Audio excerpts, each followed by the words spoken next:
Thank you, everybody. So that introduction of mine was, I can promise you, much larger than what my presentation is going to be. It's going to be short. So the introduction went really, really long. So anyways, good afternoon, everybody. I hope you guys are awake. After lunch presentations are never a good thing. So anyways, we are here today to talk about workspace colloquial.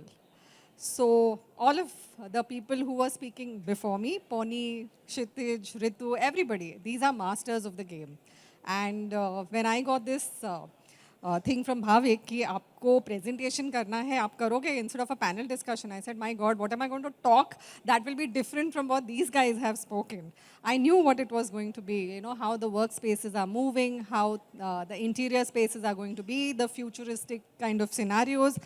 So I said, chalo, I'll take a deviation here. I mean, if whatever all of y'all spoke was, of course, from an interior point of view. I thought, Abhi, what deviation I make? So I make a deviation on the topic from an architectural point of view.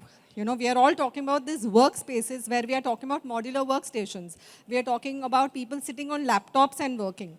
But nobody really spoke about the architectural envelope of that building space, of how buildings are going. So my deviation is going to be exactly that. We are going to talk about unusual workspaces.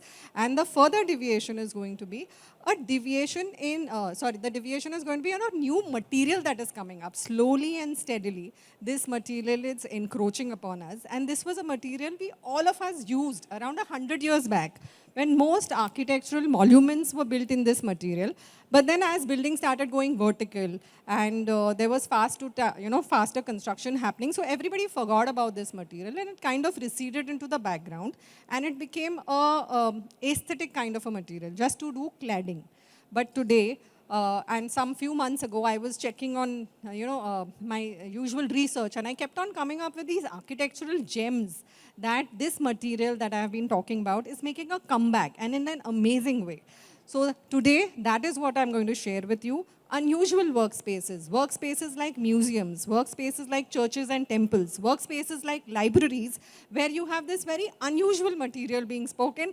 So sorry if I'm not going to be speaking about modular workstations and offices and ACs and fresh air intakes and what kind of carpets and biophilia, but it's a material I'm taking a take on, and the material is nothing else but stone. And the amazing kind of architecture that is being carried out in stone. So this is what I found out in my last few months. I call stone the forgotten hero. It was a hero of construction till around 100 years back, and we forgot all about it. It slowly receded into the background, but let's see how it is coming back. So this is stone in modern architecture, and not just as a cladding material. So this is the new Stone Age, as we call it.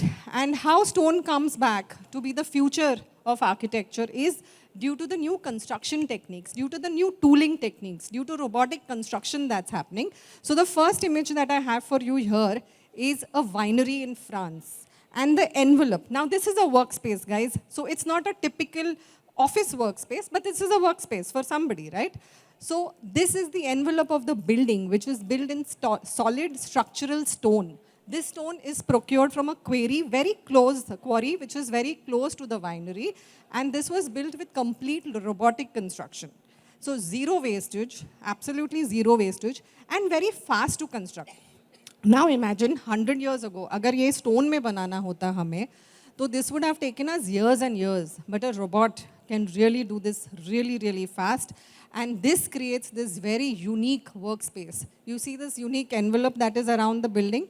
So this is the material that I'm talking about that you will see in all the workspaces that happen. It's magical. It's beautiful. So this is what the magic of stone in the few upcoming years would be.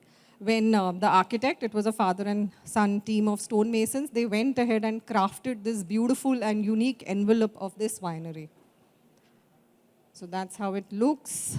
Now I come to a church, completely built out of stone. And again, it did not take like 10 years or 22 years like Taj Mahal did, but it was fast to construct. It was built in a record time of 2.5 years.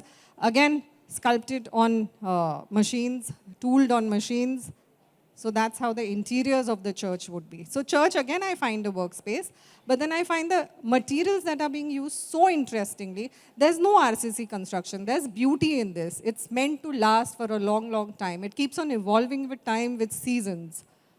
So that's the church. That was a mosque again. Sorry, this is a different workspace. This is where you do the wazoo, but look at how beautifully the stone has been crafted. This is another church that I came across in Japan that has used a combination of stone as well as RCC construction. And my presentation stopped. No, it started. So again, various images of the church, which has used stone in beautiful forms, sculpted forms. Again, reiterating and going over it again and again. Nothing that took so much time. So I'm really inspired to think that when you get, as architects, when we get small structures to design, we always look at RCC, we look at look at steel. In fact, there is one vendor who has this steel frame structures for fast to market construction. But people should really look at something like this. There is unimaginable beauty in using stone. This is the bus terminal somewhere in Turkey. And look how beautifully the stone has been used as a cladding material. This is a house, I think many of us would know this. This was carved completely out of stone. A beautiful library in Alexandria. Again, a lot of stone used in construction. So all these are workspaces. But as I said, we are looking at these workspaces from an architectural point of view, from the envelope space, not from the interior space. Again, a radio station in Nepal, local stones, very, very sustainable, engaging local craftsmen, local artisans, and beautiful spaces created. Year of construction 2018. All of these buildings have been built in the past decade or so, a few of them. Coming to homes, I'm deviating now. From workspaces, I'm going to stone homes because I was talking about stone. So that's how some amazing homes have been built. Yes, this must have taken a bit of time. So that's that. A combination. And then to close my presentation, as I promised it would be very short, this is few of our works in stone that we are doing. We are doing villas in Kufri. Kufri is a very beautiful village near Shimla in Himachal Pradesh, and we are using local stone crafted from the site itself and trying to use that. And we have used it in construction. We already finished around 7 to 8 villas, and that's how it looks. And I don't think we have taken in too much time. It has been done in around 3 years, and it's coming up. A lot of stone in interiors. No need for using paints, wallpapers. This is a beautiful material that will stand the test of time. And of course, used it in corporate offices as well. So thank you. As promised, this was a short presentation talking about stone in architecture. Thank you.